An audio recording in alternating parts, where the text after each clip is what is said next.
Previously on After the Uprising. You know, you still got a life that has a tab on it from your past endeavors. You know what I'm saying? About 2 weeks before he died, he kind of started shifting and hanging out with some cats that none of us really trusted. He was killed during an argument. Where that argument took place at, no one really knows. You know what I'm saying? But he was killed during an argument. Can you give me any sense of what the argument would have been over? Music. Jaybird was counterpoint. My son was over with Green Valley.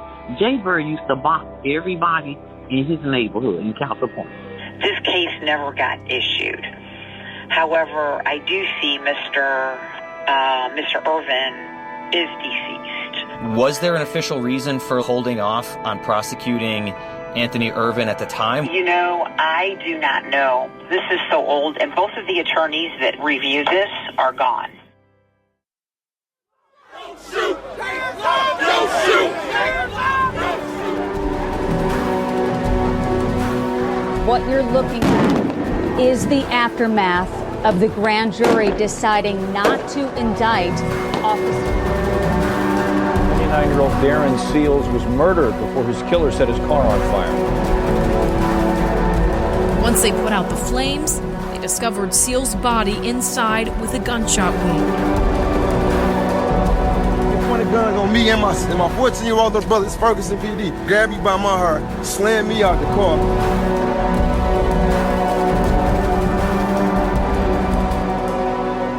He said you might want to pick your enemies better. This is After the Uprising, Season 2, The Murder of Darren Seals.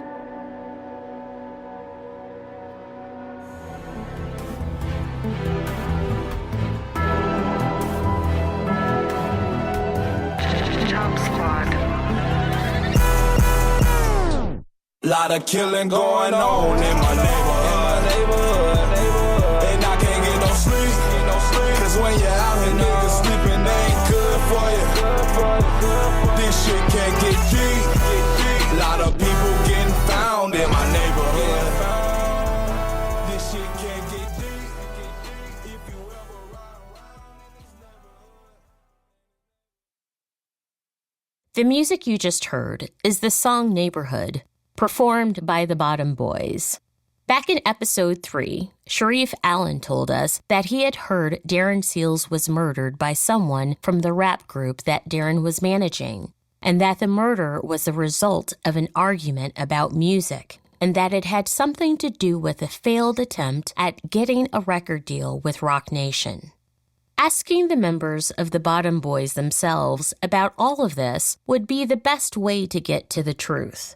But for most of the time that we spent working on this investigation, that has presented a series of difficulties. Obviously, as we covered extensively in the last episode, Kilo himself was murdered, so we'll never talk to him. And the group members Ricky Smith, who went by the name LR, and Lopez Watson Sims, aka LP, were both incarcerated. While it is sometimes possible to arrange interviews with people in prison, it requires approvals that are not always granted. So in 2023, when we found out LR had been released, we got in touch with him right away. I'm cool, but, I just recently got released from federal penitentiary. Yeah, I know, and I'm sure you're happy to be home, too. Yeah, I'm a different person. Like, I'm better than I was. Like, I wasn't really a bad guy then, you know what I'm saying? But it's like, I just really had to sit down and, get in touch with the higher power. So, like, that was, for real, to be honest with you, like, my last 6 months is when I started talking about God and getting the Bible and stuff like that. And I just brought it out here because I feel like that's the only way, it's been working for me. Yeah, I'm just going to stick with that and just, I got talents, I can rap, I can box, I got a lot of talent. So as long as I put God first, and as long as I just keep on staying positive and focused, I think I'm going to be cool. Trying to understand the Bottom Boyz from a distance, years after the group ceased to exist, was actually kind of tricky. We listened to the songs they had posted on SoundCloud and sifted through a lot of Facebook posts referencing the group.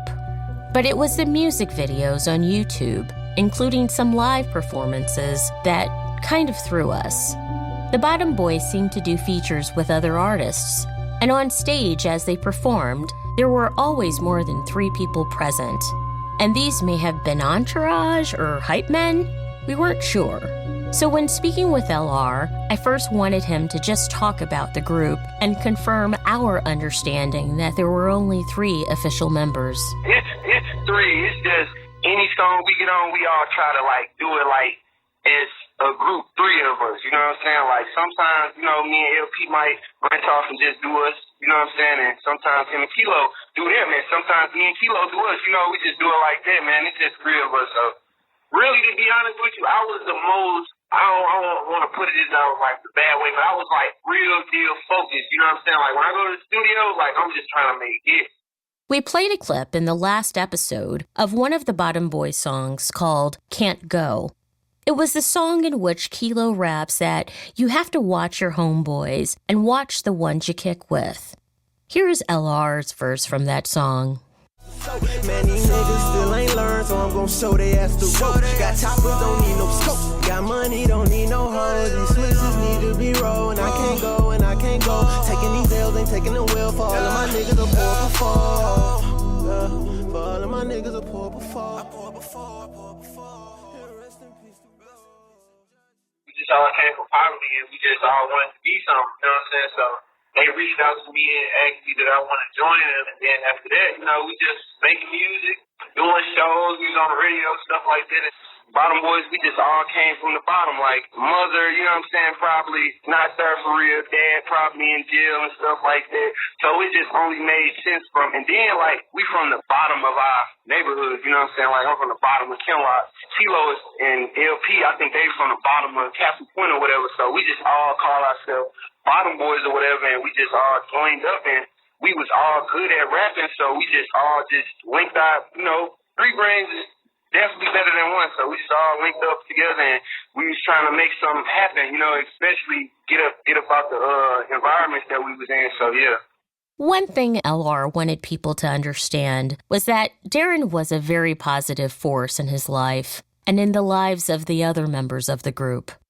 I just say, starting off with Darren, you know what I'm saying? Darren, man, he was he was a definitely positive influence. He didn't bring no negative energy around me, stayed positive, and he wanted to see us do good, you know what I'm saying? And in order for us to do good, we had to take the steps, which he was making those sacrifices for us. He'd make sure we go to the studio time, man, clothes, I need clothes, stuff like that, and he was just definitely a mentor to me, you know what I'm saying? So always in my mind, he ever lived, forever lived through me. So yeah, Darren he always been a positive influence.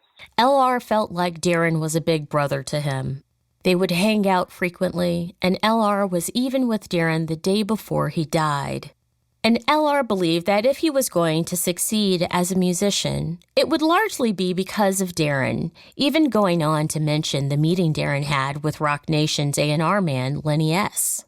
He'd be like, man, look, bro, we finna start a little podcast, and we finna do this, we finna do that. Then he went to New York, you know what I'm saying, making moves for us, and he believed in me. That was my big brother, you know what I'm saying? He'd come pull up on you, and we'd go somewhere and just ride, and he had a real connection, you know what I'm saying? Genuinely, them, I don't really know, but me personally, yeah, he'd come get me look, bro, where you at? You know what I'm saying? I'd ride with him. I was with Darren the day before he died, so it's crazy, man. He was a good dude, standing up for Michael Brown, dude, stand up for everybody, so, we'd go to positive places. Like I said, I had met Michael Brown dad, right before he passed away, he went to Rock Nation or whatever to get us a deal. He was talking to A&R, I think it was Lenny S or something like that. I forgot his name, but yeah, he was talking with him or whatever. They was talking good or whatever, but in the midst of all that, he died, you know what I'm saying? LR told us that Darren wasn't the only manager that the Bottom Boys had, but that in fact, Darren's childhood friend, Jaybird, also had that role. I was real cool with Jaybird too, so here and there, you know what I'm saying? He might pull up on me, but he always take me to the studio because he just wanted to see me do good. He used to produce songs and stuff man, it should be like this, you know what I'm saying? It should be like this, bro. So yeah, he was definitely a positive influence on the Bottom Boys too.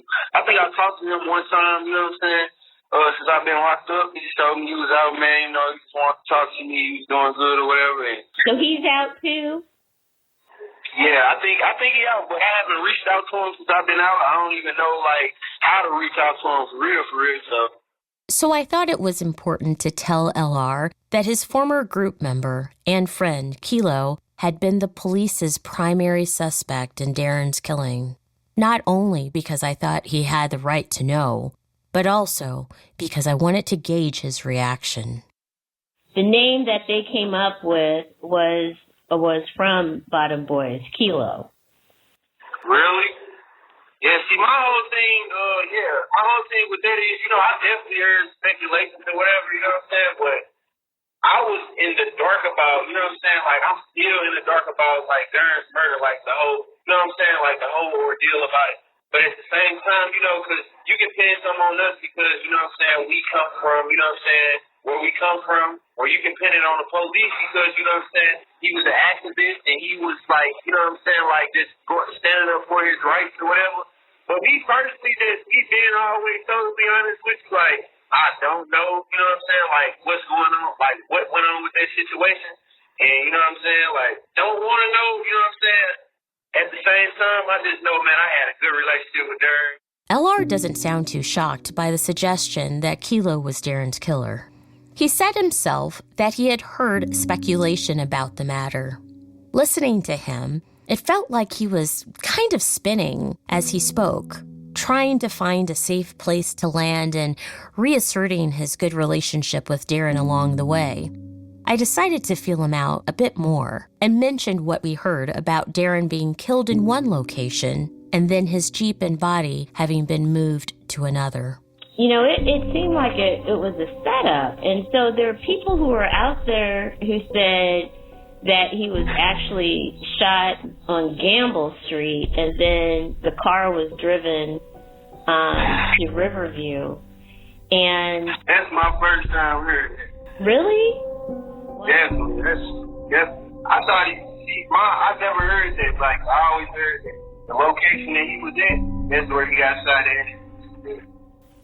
Yeah, we don't know. We know that there were multiple cars, and we know that even if Kilo was a suspect, there were 4 people who were on that scene. Yeah, I don't know. Like I said, it's probably a good thing that I don't know. It could be a lot of things because, people can keep stuff from you and you don't know, you know what I'm saying? Like, I don't know. And maybe that's the best thing, you know what I'm saying, for me to not know, you know what I'm saying? More after the break.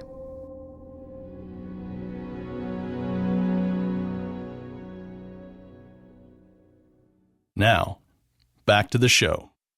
One of the things that always made us scratch our heads was the fact that the FBI report into Darren was opened on March 3rd, 2016.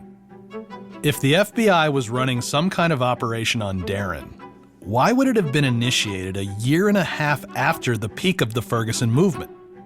Was this a sign that the FBI's surveillance had nothing to do with activism and was perhaps focused on drug or gang activity?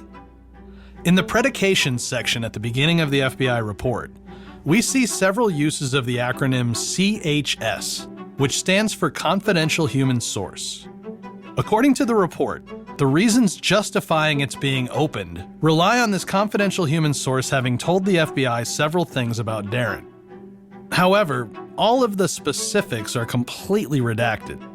Though guessing at who a confidential human source might be is probably a fool's errand, we decided to try and look at who may have recently come into or gone out of Darren's life, roughly in the time frame of when the report was opened. Scanning Facebook, we discovered that one of Darren's friends, a man named Carlos Brown, who raps under the name Los the Main Event, and who Darren had also managed, had gone to jail around that time. Now, we didn't presume this meant that Carlos was the confidential human source, and we still don't. But we did see Carlos's mugshot, and we couldn't help but notice that he had dreads and that he was 5'8", which means he fit the vague description of the person driving Darren's Jeep given by the witness at the Ridgeview Apartments. We sought permission from the state prison where Carlos was incarcerated to interview him. Luckily, the facility approved, and Carlos agreed to talk with us. I mean, this is a really obvious one to start with, but I want to get your take. Biggest thing nationally seems to launch or relaunch local hip hop scene. You're 6 years old, and Nelly comes out with Country Grammar. Was that part of your consciousness? What do you think of Nelly? Of course, we didn't want to come out and say, hey, did you participate in murdering Darren Seals? So we told Main Event we wanted to talk about the St. Louis rap scene, which wasn't untrue. Nelly is actually one of my father's friends. I've been running to him a few times, even with my father. And he's a nice individual, even just alone by himself. You know, his music definitely was intriguing to me because I do a lot of harmonizing as well, and I feel like he kind of woke that scene up. How would you describe your sound? I'm very well-rounded, versatile. I lean into a little. If I get a country beat or if I get a pop beat, I lean all the way into it, and I just take it over, man. Main Event knew and had made music with the Bottom Boyz, so I moved the conversation in that direction. How would you describe the image of Bottom Boyz and the image you were going for? The image of Bottom Boyz, they were a little aggressive, more to the aggressive rap, hip-hop, and I've had multiple managements and multiple people that I didn't have gotten insight from to where at the point to where I'm like, hey, I don't care if I go pop because I'm past that. My mind frame and my mentality is past the, hey, tough guy, all of that look, you know? It's to the point where I started enjoying music so much that I enjoy so many other different genres now. So just stuck in that one genre, I couldn't be there. I didn't see myself staying there, you know? At one point, were you managed by, there's a kind of a semi-famous activist named Darren Seals. I thought I'd seen a connection where he became your manager at some point. Oh yeah, he was my manager and very close friend, I couldn't, there's nothing bad I could say about him. He was very motivational. To get people like Al Sharpton on the phone, FaceTime, you know, just, man, very connected, very, very respected. And it's all love for him. May he rest in peace, you know. What did you hear had happened? That he got killed and burnt up inside his Jeep. What do you think happened? You know, a couple months in, talking to him on the phone while I'm incarcerated. He tell me he's gonna put some money on the phone so I can call him back, and I got news that he was gone, you know.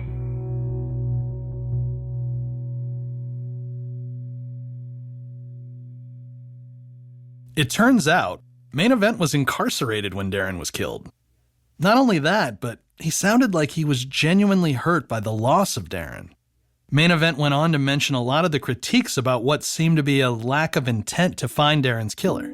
It's crazy, you know, and then it's just the case that didn't get pursued, or anytime you get pulled over, they at least 12 cars, 15 cars harassing them, you know, police. Like if you already getting investigated by the federal government, you know, they couldn't miss that. In some way, somehow, somebody's seeing something going on. But I don't know. We might not never know. It might be deeper than that. I don't know. I wasn't out there, you know. I asked Main Event why he'd been in prison at the time of Darren's death.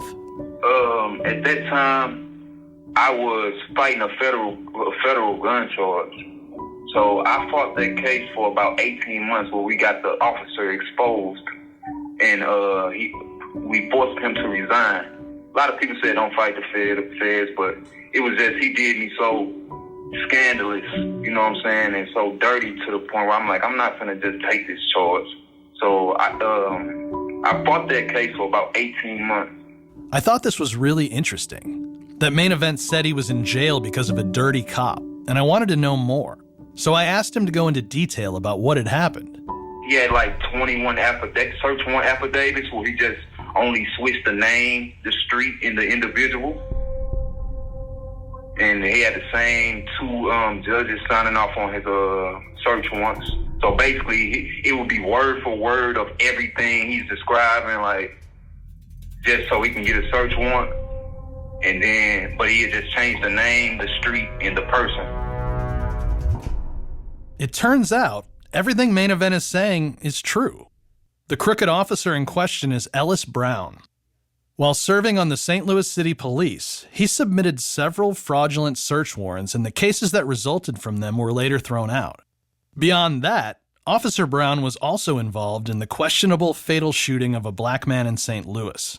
And after being forced out of the St. Louis City Police Department, he was hired on as an officer in St. Anne, one of the municipalities of St. Louis County, where he was then charged with violating the civil rights of another black man whom he assaulted.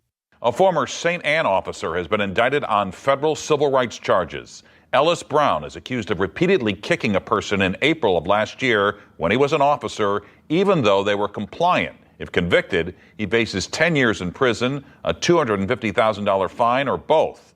Brown is also one of two officers who fatally shot Kajimi Powell in August of 2014. He resigned from the St. Louis Police Department after that shooting and became an officer in St. Anne. 2.5 years I stayed. There was a stretch after that. Then I came home and started pursuing my career again. So if I didn't never run into that dirty cop, I would have been out there with Rock Nation. You know what I'm saying? It's impossible to know what could have become of Main Event or Darren should Main Event have never been sent to prison. But he certainly believes that had he been a free man, his rap career would have taken off. And with Darren managing him, they'd both have met very different circumstances. If I never ran into that officer, man, I already know where I would be. Darren still be alive. We would have already been. It wouldn't have been no time to get killed, you know.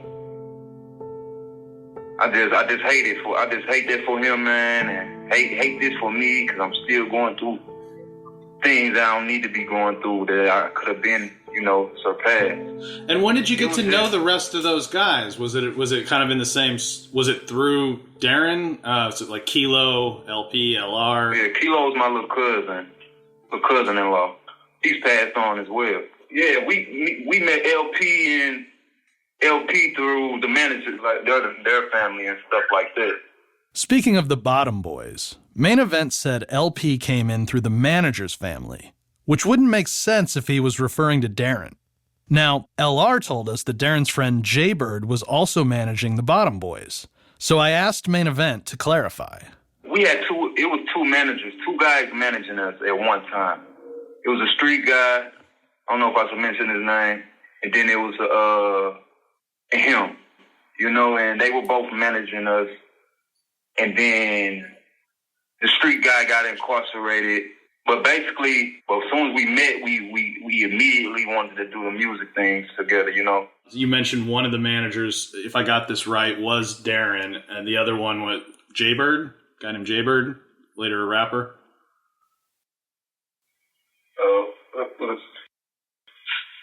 Some street guy. There's a street guy, all right. Not too familiar with his name. All right, fair enough. Main Event seems really reluctant to talk about Jaybird, even after I bring him up by name. Tef Poe did suggest in episode 2 that Jaybird may have been involved in Darren's death. And if the rumors about a failed music deal being the motive for killing Darren are true, and Jaybird was a Bottom Boyz manager, perhaps that is the reason for Carlos's caution. I wanted to know more about the Rock Nation meeting and the reality behind whether or not the Bottom Boyz were on the verge of a big record deal right before Darren's death. I'm aware of the one where he went out and he's actually in the offices of Rock Nation. And was he simultaneously pitching some Bottom Boyz music and then also representing you? Help me understand that. I'm only familiar with the one meeting that he did with them, and I believe that was in New York. I may be wrong, but that's what I was told. And I believe he presented all of us as one group at that moment, and they were just interested in me. Every time he said every time they heard me, they just said, "Hey, who was that?" Why did that not work out with you and Rock Nation? Because I was incarcerated for about 2 months when I got the news. When Darren told me the news. But you got out later. Were you not? Was there no interest at that time? Were you not able to play for Jay-Z? What happened there? I was never. young and didn't know how to reach out, still don't know how to reach out. And Darren and my mother and them, they all had to sit down and FaceTime and everything together. So it was validations from Darren Seals and my mother as well, you know, that they were interested in me and wanted to fly me out. I don't know much after that because I couldn't even finish getting the information. He was just like, man, we definitely getting you out of there because they're definitely interested in you. You got to get out of there. Was that the last conversation with him? Yep, that conversation with him. So, according to Main Event, when Darren presented the Bottom Boyz to Rock Nation, they weren't interested in the entire group, but only in him as an individual artist.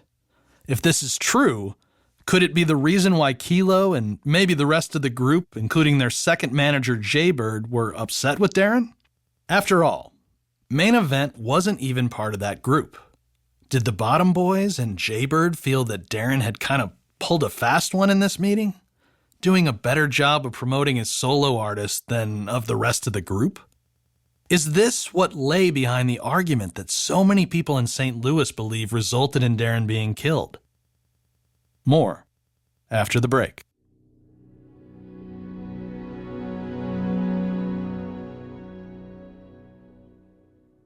Now, back to the show. Is there any way that you could just tell us how that all turned out, just a quick down and dirty? When Lopez got arrested, they had no bond. Those lawyers tried to negotiate a deal where they came back to Lopez and told him that they would amend the charge from murder first to murder two if he would plead guilty and take 15 years. This is Travis Noble.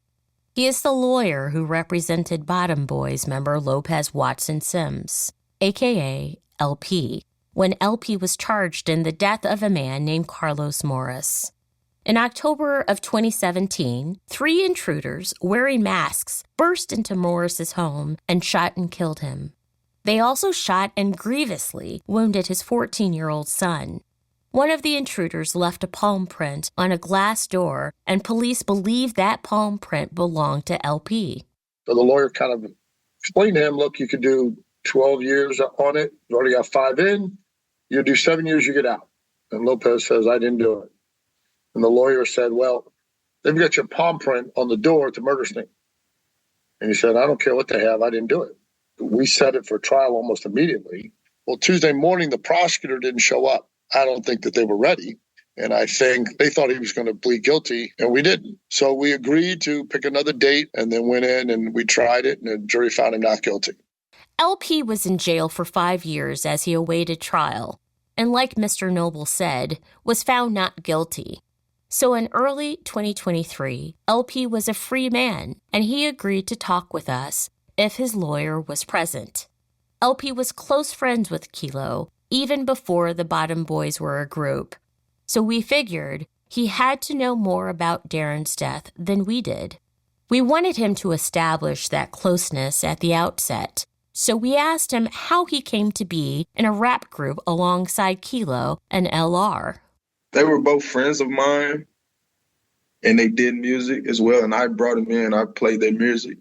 And both of my managers were like, yeah, I want to hear you all together. Because at that point, we hadn't made any music together. You know what I'm saying? And, we decided to put it all together, and it came out right.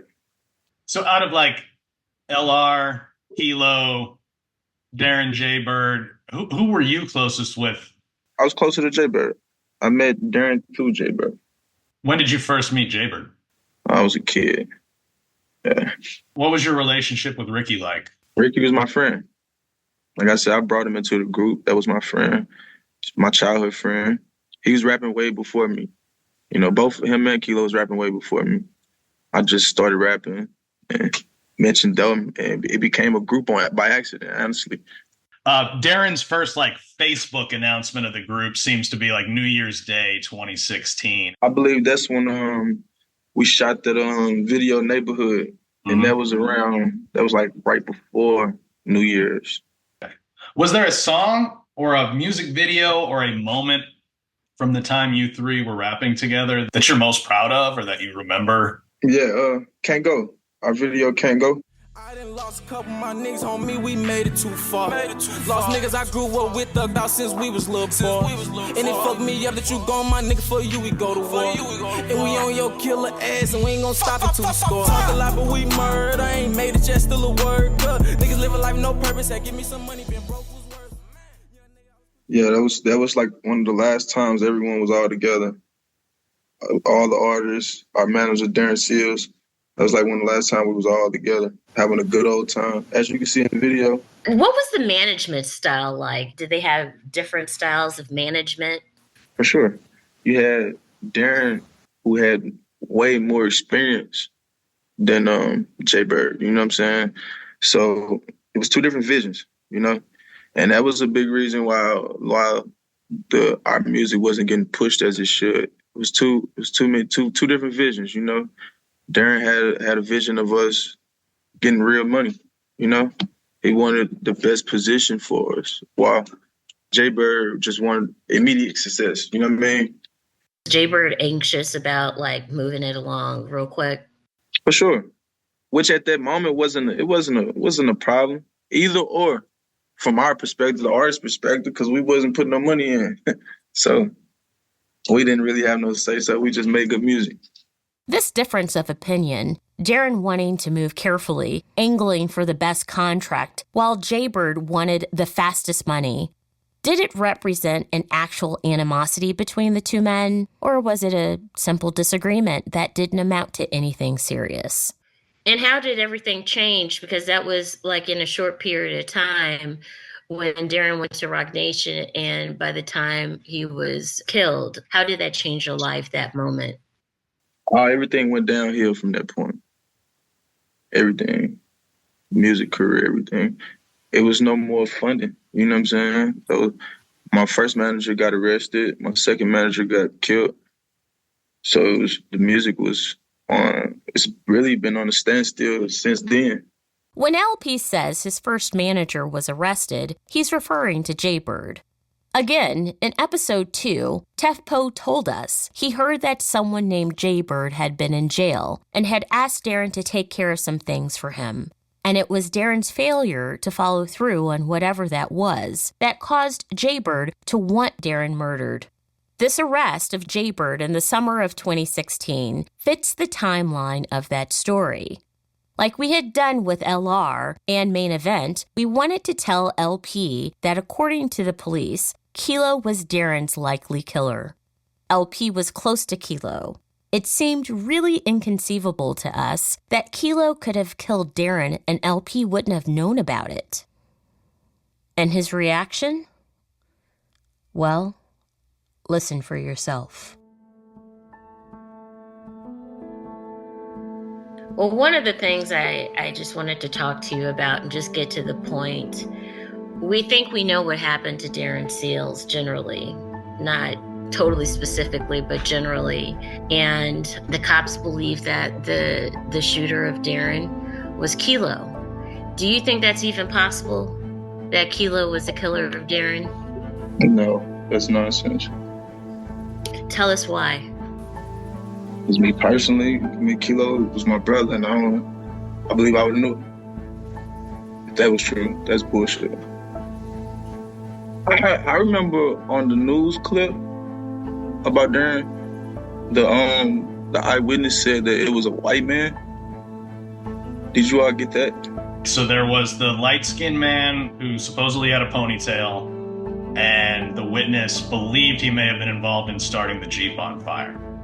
There was someone driving a Chrysler 300 with a Hemi, and there was someone driving a Chevy 4-door.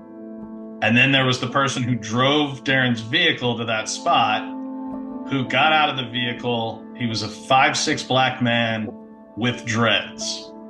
He was wearing socks on his hands. What? No, this is my first time hearing it. This is crazy. Keep going.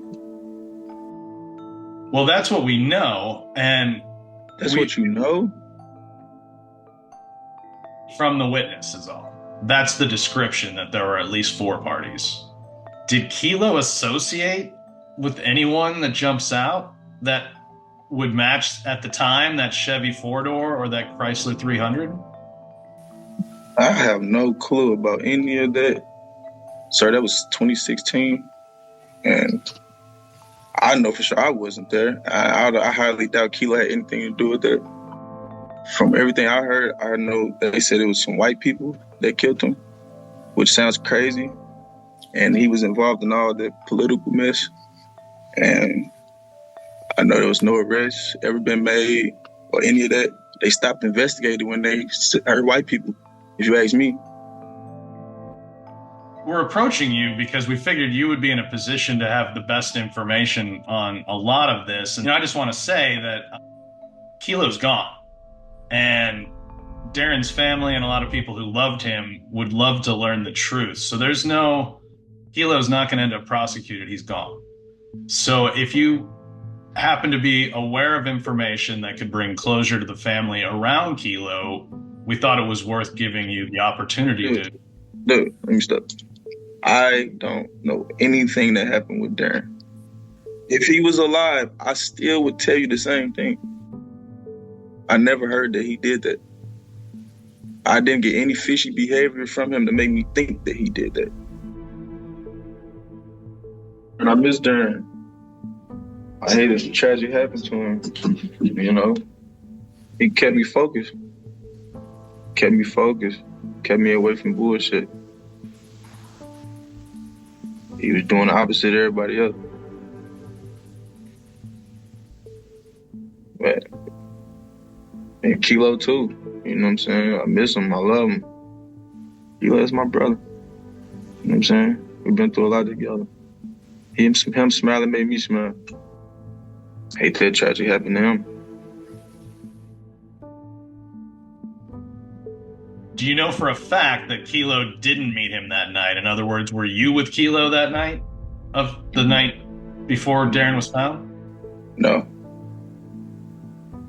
It was Labor Day. I know there were a lot of barbecues, and I know there was mention of some Bottom Boyz being at a barbecue that day. Do you recall Labor Day 2016? I don't remember none of that. I know when I found out Darren was dead, I was in Castle Point. On the Lord, I remember that when I found out he was dead. So, no, I was not. I don't know what the fuck or when, what's going on. Kilo, or I doubt he had anything to do with that. Here's what's interesting. Kilo was shot on the same night that Darren's body was found. So if you're saying it's the night he got shot in Castle Point? What I'm saying is that. So you said, hold on. You said Kilo got shot that same night Darren got killed, is what you're saying? Kilo got shot the same day Darren's body was found. It's in a police report. And he ended up going to the hospital. So you don't have any hospital records of him? Well, I'm not understanding what you're saying. What I'm saying is, so overnight, about 12:45, the next day, after Labor Day into Tuesday, later that day after everybody found out about Darren being killed, that same night, about 11 o'clock, is when Kilo was shot at. He was going to buy, well, he said in the police report, he was going to buy some Percocet. And that car that he thought was the dealer started shooting at him. Okay. So what's your question? I'm still not understanding. Well, you were working with him a lot at the time. Your manager had just died, and then a fellow... No. I know exactly what shot. I know what you're talking about. Kilo got shot when we was at Darren's repast. Well, not repast. We was out having a balloon release in Castle Point, and he got shot when everybody was leaving or something. I think he was getting Percocets, and a random car shot at him. We don't know who he was getting Percocets from, but he did get shot that night. Do you think anybody thought, on the streets at least, that it was Kilo that shot him, and then that was them getting Kilo back? No, that was never said. Nothing like that. Now, no one shot him for Darren or nothing. What you're trying to say? No. What are your memories of the Lee brothers, Marquand and Mitrell? That was my cousin. Okay. So that same night that Kilo got shot, within moments, seconds, Marquand got shot too.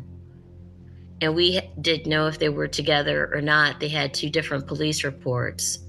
But Marquand, he was shot and had to go to the hospital too.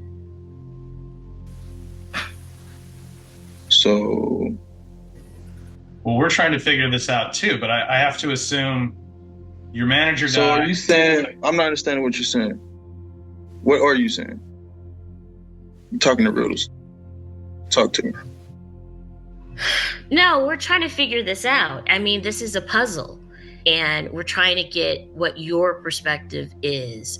Why is somebody shooting at Kilo the night, after Darren is found? Right, listen to what I was going to say. Kilo done got shot at 100 times. Yes. I can't tell you why he didn't been shot at 100 of them times. I can't. It's impossible. It's impossible. That's just a guy that you just have to talk to yourself. Did he kill Darren? I don't believe that. Let me tell you something. Even if I did want to tell you something, what I'm saying is that's a dangerous game to play if I even wanted to play that. Like, that's dangerous. No, I hear what you're saying. Like, Look, you just asked me who killed Kilo. I have no clue. And you asked me about who killed. Like, this is not nothing to be played with. And you're scaring me. I could get hurt by talking to you all. Understood. This is a dangerous game.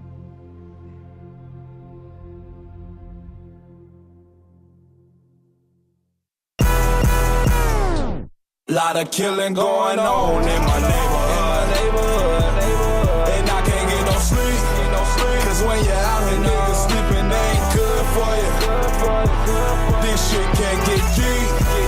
Lot of people getting found in my neighborhood. This shit can't get deep. If you ever ride around in this neighborhood.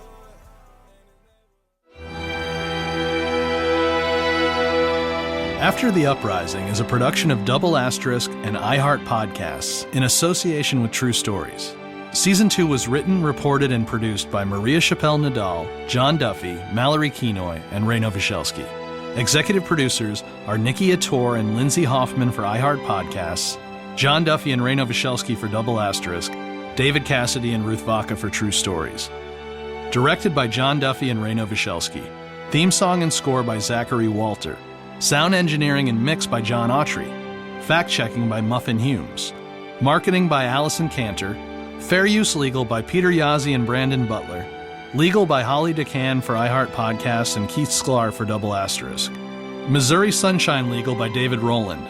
Show logo by iHeart Podcasts using a photo by Attilio D'Agostino. Our interns were Hannah Madura and Rosemary Feary. Website by Stephanie Clark. Recorded at David Weber's Airtime Studios in Bloomington, Indiana. We want to acknowledge additional investigation that became part of this podcast was conducted by Detective Adams in the St. Louis County Police and the FBI, who did not participate in this podcast, and by Amir Brandy, Mosi Secret, and Darnell Singleton. If you like our work, check out our other podcasts. You can find us at doubleasteriskmedia.com and on Twitter, Instagram, and Facebook. Support us on Patreon. If you're enjoying the show, leave us a rating and review on your favorite podcast app. Thank you to Jamie Dennis, Danny Gonzalez, Jonathan Hartwig, Bethann Macaluso, Matt McDonough, Melissa McInnes, Ryan Mears, Tony and Val Novoselsky, and the family and loved ones of Darren Seals. Bottom Boyz and DOA tracks used via fair use. So was the news reporting archival. Copyright 2024 Double Asterisk Inc.